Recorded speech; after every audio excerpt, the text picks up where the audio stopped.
Bom dia, boa tarde ou boa noite, depende da hora que você, aluno do nosso cursinho JB, vai estar assistindo essa aula, tá bom?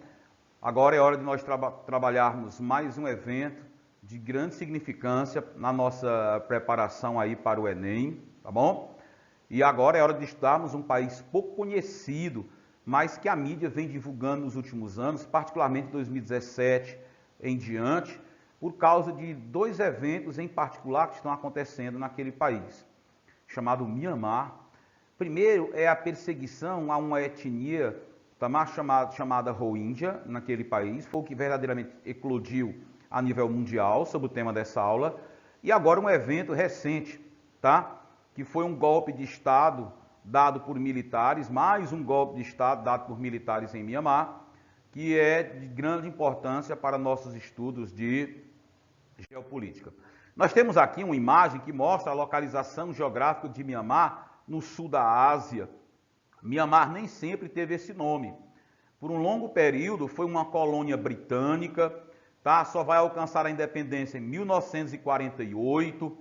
A população de Myanmar antigamente fazia parte de um país chamado Birmânia, e que o país vai mudar de nome só nos anos de 1980, na década de 1980, por entender que chamar-se Birmânia acabava restringindo o nome do país ao controle de uma das etnias que fazem parte da população daquele país.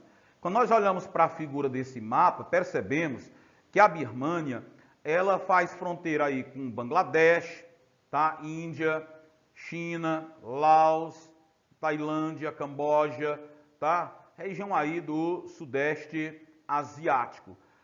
Birmânia, ou Myanmar, como queira, é um país pobre que tem na agricultura sua principal fonte de renda.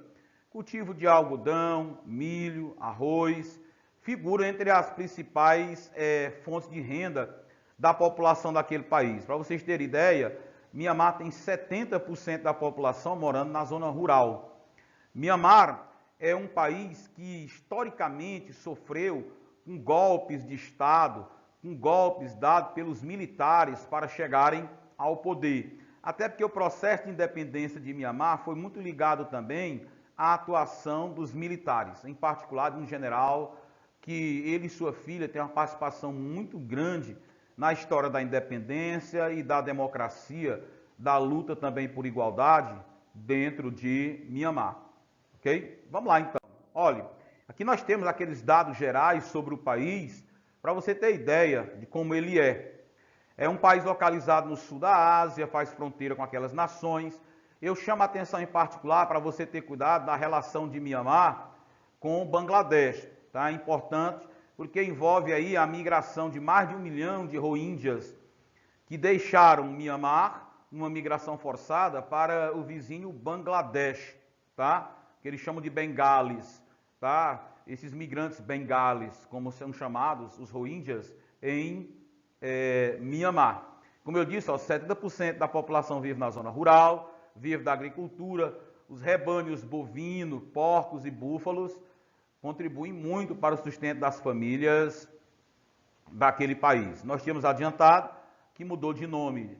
Antes era Birmânia, passou a ser Myanmar, justamente para que desse uma ideia mais democrática, mais isonômica entre as etnias que constituem a população daquele país. Myanmar tem algo em torno de 53 milhões de habitantes, tá? E foi por muito tempo uma colônia britânica.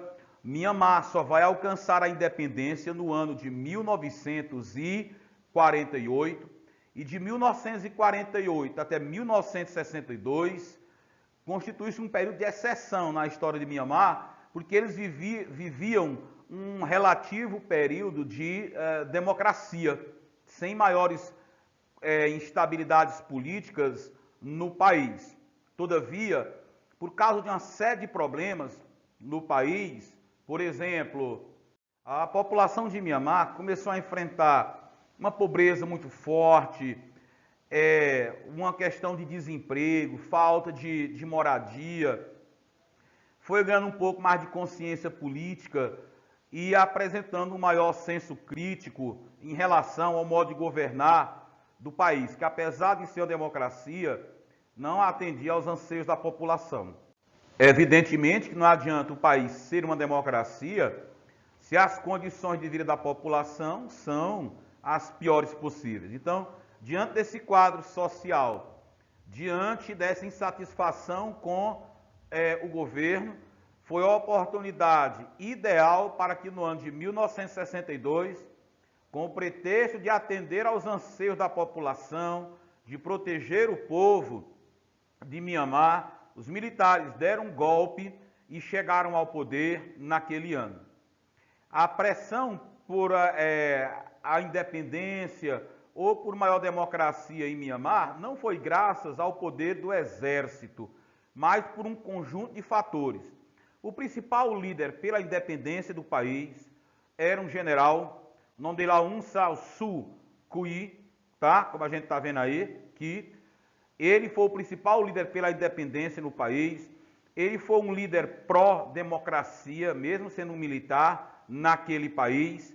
Ele lutou e muito pela emancipação da Birmânia, que futuramente chamaria-se Mianmar, em relação à presença do governo britânico, a presença dos britânicos naquela época. Todavia, ele, ainda no processo de transição para uma democracia, ainda no processo de melhoria no combate à desigualdade social no país, na intenção de buscar uma igualdade entre os povos de Mianmar, acabou sendo assassinado, tá?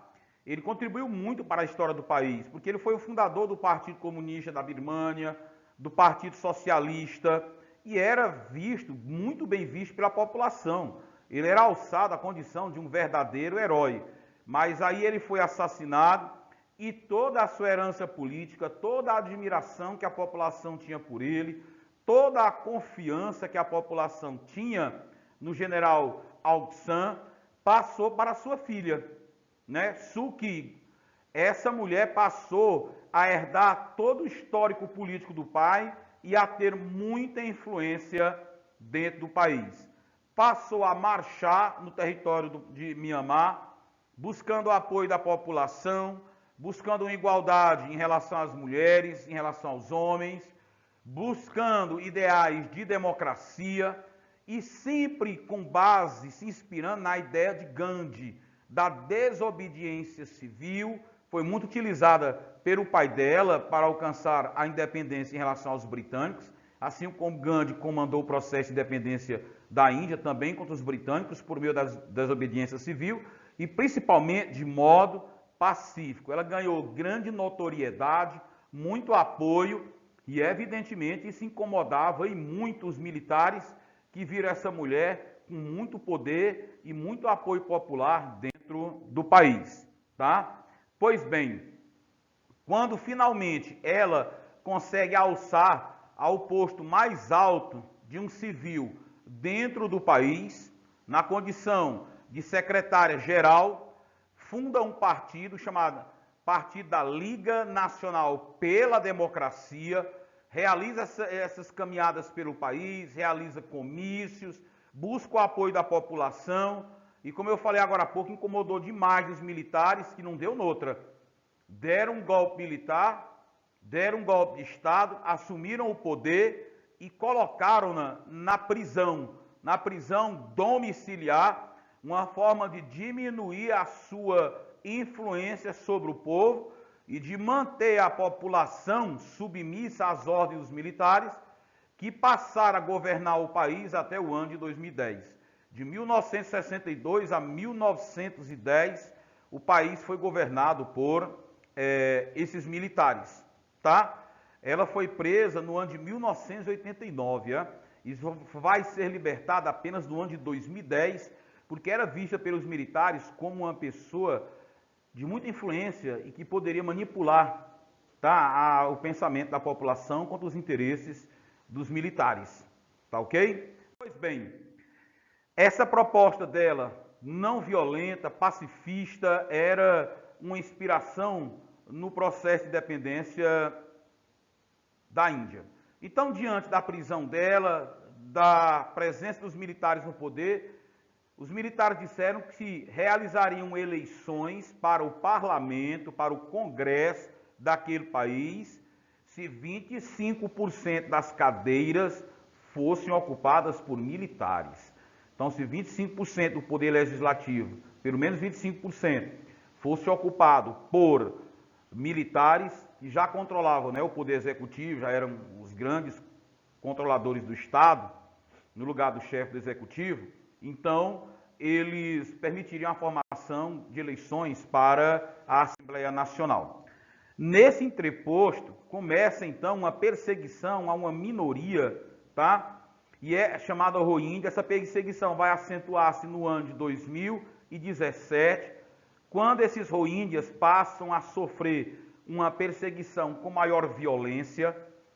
70% da população de Mianmar são budistas, mas são vistos como budistas radicais, que não aceitam a presença dessa que é considerada a maior etnia apátrida do mundo, que são os Rohingyas em Mianmar. Os Rohingyas têm uma origem um pouco ainda incerta.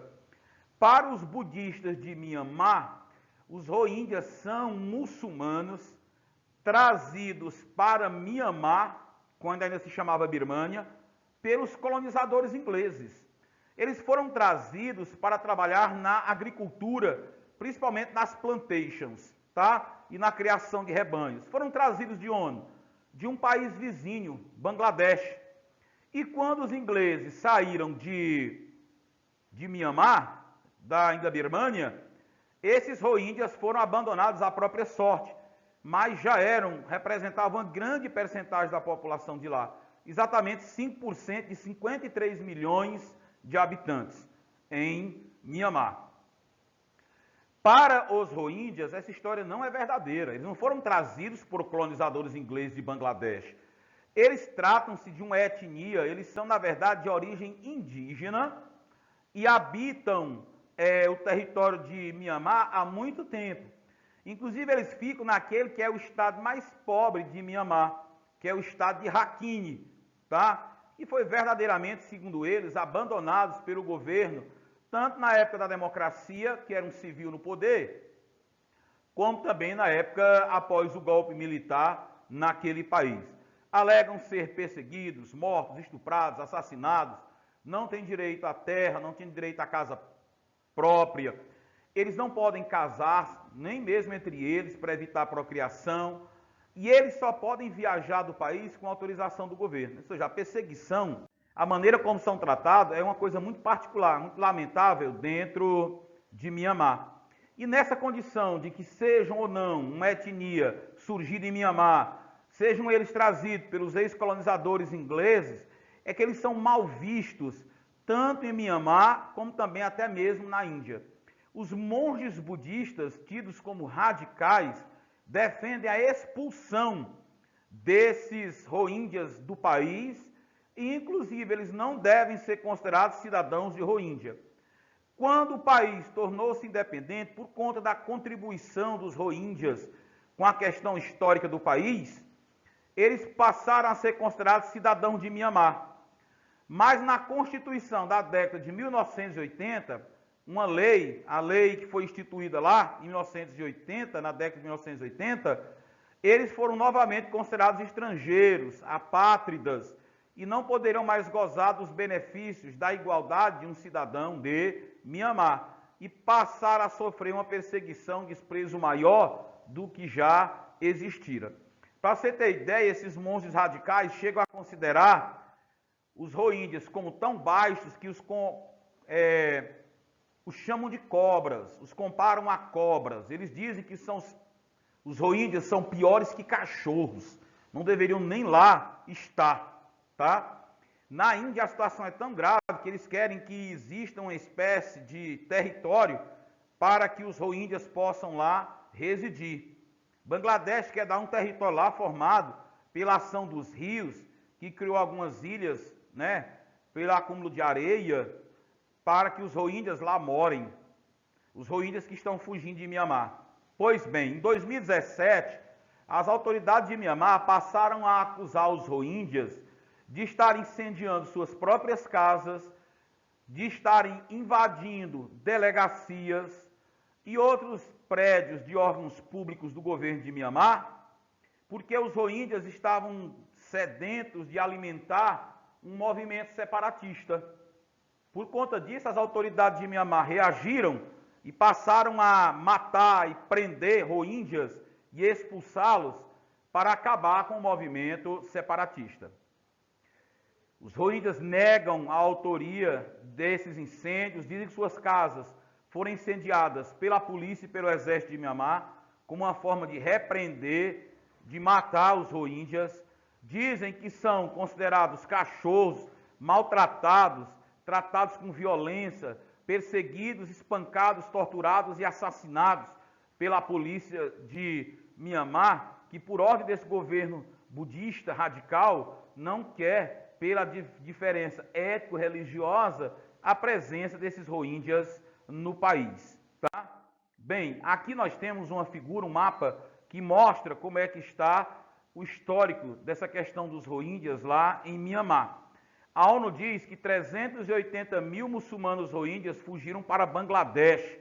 Na verdade, foram mais de 1.100.000, tá? Fugiram para não serem mortos pelas autoridades policiais de Mianmar. 1.100.000, tá? Foram obrigados a deixar. Alguns foram para o Vietnã, outros foram para Laos, tá? Outros foram para as Filipinas. Agora, a maior parte foi para Bangladesh, de onde as autoridades de Mianmar disseram que vieram esses muçulmanos rohingyas, tá? Então, quando você lê a palavra Bengali, que os rohingyas seriam muçulmanos bengales, seriam muçulmanos vindos de Bangladesh, tá?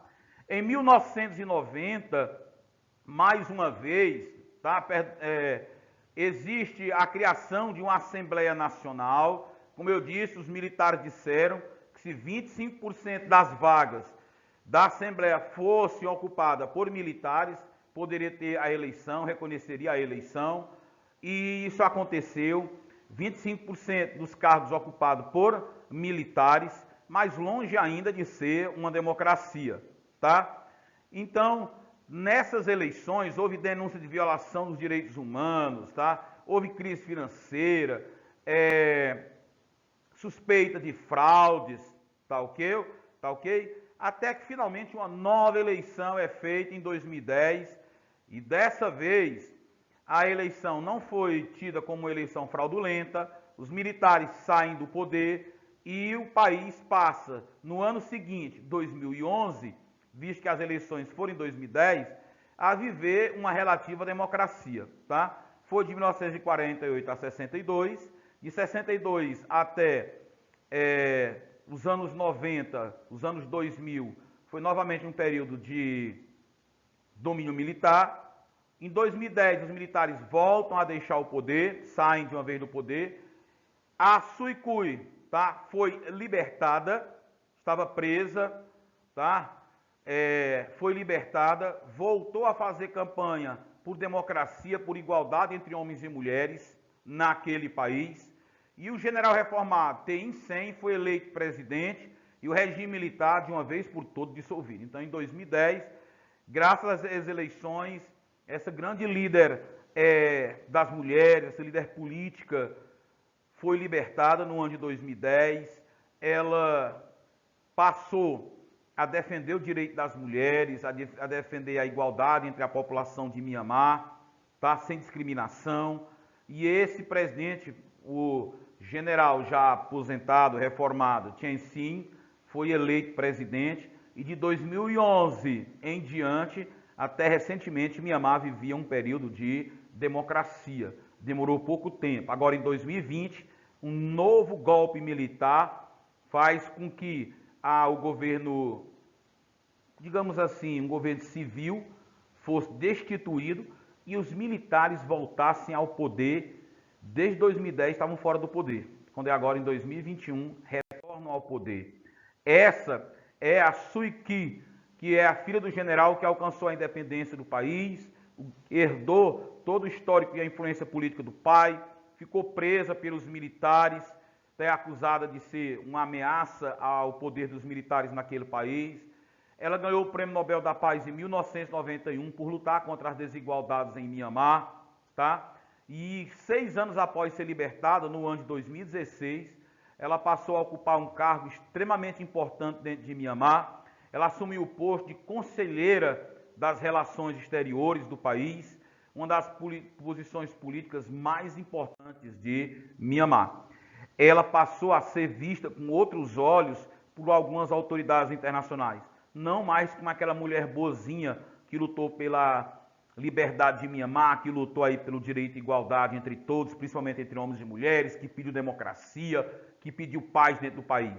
Ocupando esse importante cargo no país, ela teria virado as costas para o massacre, para a perseguição do governo budista aos Rohingyas. Ela foi muito criticada internacionalmente por, apesar de todo o seu histórico, apesar do cargo político importantíssimo que ocupa, não ter tomado nenhuma medida que pudesse amenizar o sofrimento ou acabar com essa perseguição aos muçulmanos Rohingyas lá em Mianmar.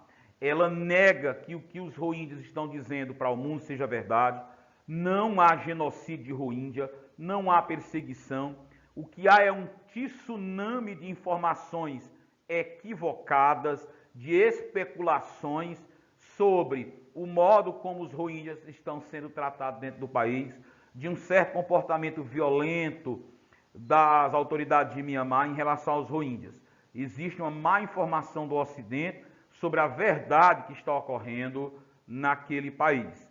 Então, em novembro de 2020, ocorre o golpe militar, tá? Essas tropas aqui, chamadas de Tatmadaw, ocuparam o parlamento, a Assembleia Nacional daquele país, destituíram o presidente e um brigadeiro, tá? Passou a governar Mianmar. Uma junta militar, onde a maior autoridade do executivo é um brigadeiro que diz em seu discurso que, mais uma vez, os militares retornam ao poder para, com aquela velha desculpa, proteger a população, garantir os direitos da população.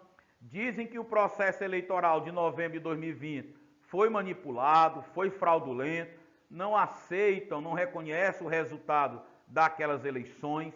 A verdade é que os candidatos apoiados pelos militares foram derrotados, uma derrota maciça dos militares, que não aceitaram a derrota, não aceitaram o resultado da eleição, tá? E deram esse golpe de Estado, alegando que a eleição foi fraudulenta. As pessoas foram às ruas e passaram a manifestar contra a presença dos militares no poder, exigem que eles renunciem.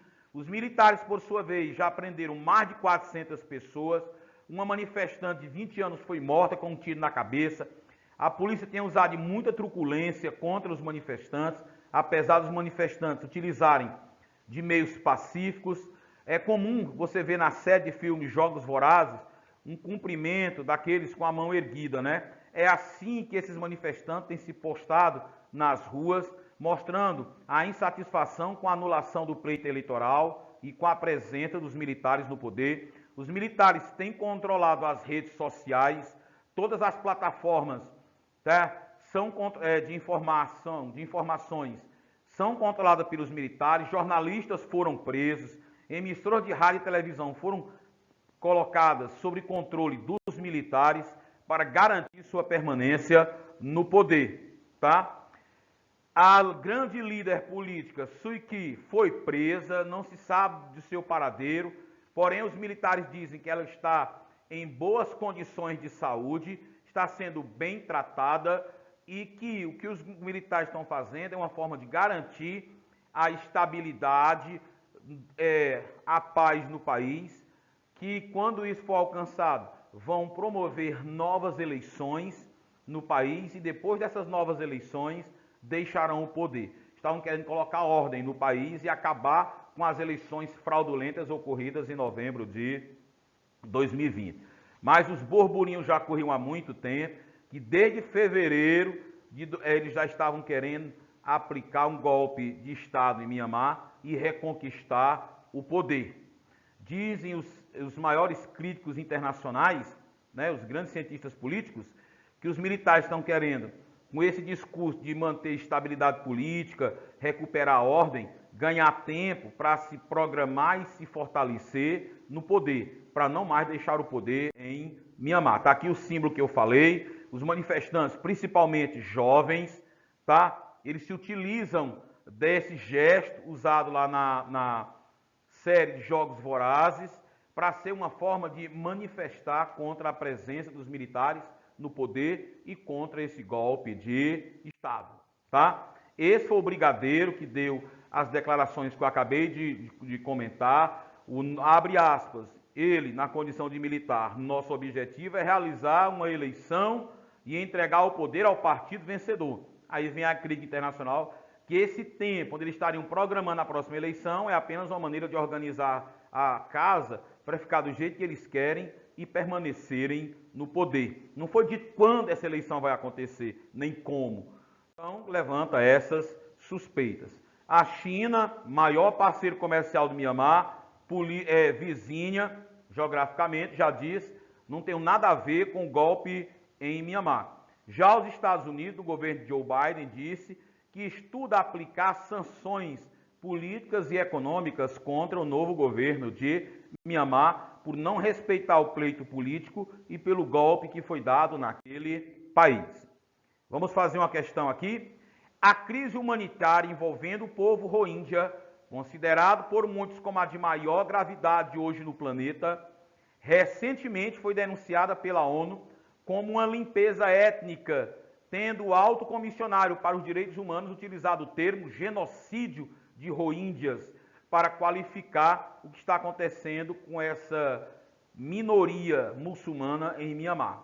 Sobre essa crise é correto dizer, letra A, o povo Rohingya, uma minoria católica, falei a aula inteira que os Rohingyas são o quê? Muçulmanos. Então nós vamos analisar o resto da letra A. Letra B, a presidente Aung San Suu Kyi, renomada ativista pela democracia em Mianmar, Nobel da Paz em 1991, vem sendo alvo de várias críticas lançadas, inclusive por outros agraciados pelo Prêmio Nobel da Paz, entre os quais o arcebispo sul-africano Desmond Tutu, que lutou contra o apartheid, lá ganhou o Prêmio Nobel ao lado de Mandela, a ativista e paquistanesa Malala Yousafzai, aquela paquistanesa que luta pelo direito da educação das mulheres, tá, no seu país, diante da inação do seu governo frente à limpeza étnica e os crimes contra a humanidade sofridos pelos Rohingya. Essas críticas feitas a ela não foram por esses vencedores da... Nós temos aqui a letra C, ela diz assim, desde o início da nova onda de repressão ao povo Rohingya em meados de 2017, a ONU calcula que pelo menos 650 mil Rohingyas tenham buscado refúgio no Laos, um país vizinho. Você viu que eles estão fugindo mais para Bangladesh, tá? O principal destino deles é Bangladesh. D. Os Rohingyas, povo muçulmano, diferem da maioria budista em sua cultura e religião. Habitam predominantemente o estado de Rakhine, em Mianmar, antiga Birmânia. Beleza, até agora. Porém, não são conhecidos pelo governo de Mianmar como cidadãos, nem, tampouco, como um dos mais de 100 grupos étnicos que compõem a população daquele país. É verdade, a letra D aí é o gabarito. Eles são apátridas, considerados estranhos, invasores, tá? Lá naquele país, ok? Então a letra D expressa bem a ideia do que está acontecendo lá em Mianmar. Bem, é o que nós tínhamos no momento, galera. Espero que você tenha entendido, tá legal? Um forte abraço e até o nosso próximo encontro, se Deus quiser. Tchau!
Rapaz, eu vou te pedir duas coisas.